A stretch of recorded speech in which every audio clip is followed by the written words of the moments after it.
40 minute সময় ধরে গোটা মুসলিম বিশ্বের অহংকার, মিশরের সবচেয়ে বড় কারি আব্দুল বাসিত ইবনে আব্দুল সামাদ গলার সব দরদার সুর উজাড় করে কনফারেন্স রুমে সূরা রহমান তেলাওয়াত করলেন।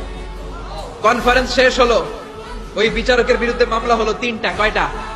যেহেতু আন্তর্জাতিক কম্পিটিশন, আন্তর্জাতিক আদালতে মামলা, সুইজারল্যান্ডের দি হেগে মামলা। হ্যান্ডকাফ পরিয়ে বিচারককে নেওয়া হয়েছে। মাননীয় আদালত বলে, why made you partiality between the books? You have given to Bible 10 minutes. You have given to Srimata Bhagavata Gita 10 minutes. You have given to Tripitaka 10 minutes. Why have you given extra 30 minutes for Quran? সব ধর্মগ্রন্থের 10 minute দেওয়ার কথা, বাইবেলের দিলি 10, শ্রীমত ভগবত গীতারে দিলি 10, ত্রিপিটকরে 10, কোরআনের অতিরিক্ত 30 minute, মানে আগের 10 আর 30 মিনিট 40 মিনিট দিলি কেন?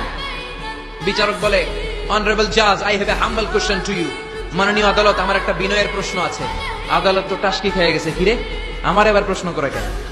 বিচারক বলে, আমার প্রশ্ন হচ্ছে, বিচারক তো আমি নিজে হই নাই, জাজ তো আমারে আপনারাই বানাইছেন। আমি তো ওদেরকে 10 মিনিট দিছি, ঠিক কিনা? আমি তো বাইবেলের 10 মিনিট দিয়েছি। এর কারণ, যখন বাইবেল পড়তে এসেছে আমার হুশ আছে, আমার সময়ের জ্ঞান আছে, আমি সময়ের টাইম ধরে বসে আছি, আমার হিতাহিত জ্ঞান আছে, আমার নার্ভাস সিস্টেম ওকে।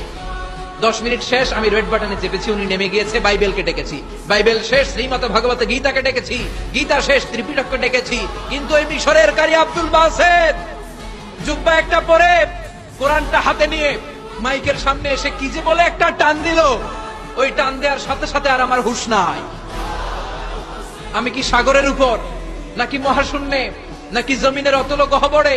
আমি কোথায় বসে আছি, আমি কোথায় দাঁড়িয়ে আছি, আমি নিজেই জানি না। আমার সময়ের কোনো জ্ঞান নাই, আমার হিতাহিত বুদ্ধি নাই, আমার নার্ভাস সিস্টেম ফল ডাউন করেছে, আমার শরীরে ভাইব্রেশন শুরু হয়েছে, কাঁপুনি শুরু হয়েছে। মাননীয় আদালত, যখন একটা মানুষের হিতাহিত জ্ঞান থাকে না, যখন একটা মানুষের সময়ে কোনো বিবেক বুদ্ধি থাকে না, যখন কারো নার্ভাস সিস্টেম ফল ডাউন করে, কি এক মন্ত্র সে পড়তে শুরু করলো, আমার হুশ সে কেড়ে নিল, আমি কিছুই বুঝতে পারছি না। যখন আমি আমার সাথে নাই, যখন আমার হুশ নাই, যখন আমার নার্ভাস সিস্টেম ফল ডাউন করেছে, এরকম একটা পরিস্থিতিতে যখন আমি medically unfit, how can I press the red button? You answer me. কেমন করে আমি লাল বাতি চাপবো, তুমি বলো। প্রিয় ভাইয়েরা, আপনারা যারা আইন নিয়ে পড়াশোনা করেন তারা জানেন, কেউ যদি মেডিকেলি আনফিট থাকে তার কোনো বিচার হয় না, ঠিক কিনা? পাগল খুন করলেও বিচার নাই, ঠিক কিনা? সে কোরআনকে অতিরিক্ত সম্মান দেওয়ার কারণে সর্বশেষে এই বিচারকের কোনো বিচারই হয় নাই। বেকসুর খালাসের ব্যবস্থা এই বিচারককে করে দিয়েছে কে? এই জন্য ওই কোরআন ধরতে রাজি আছে মুসলমান, পড়তে রাজি আছে মুসলমান, ওই কোরআনের জন্য মরতে রাজি আছে মুসলমান।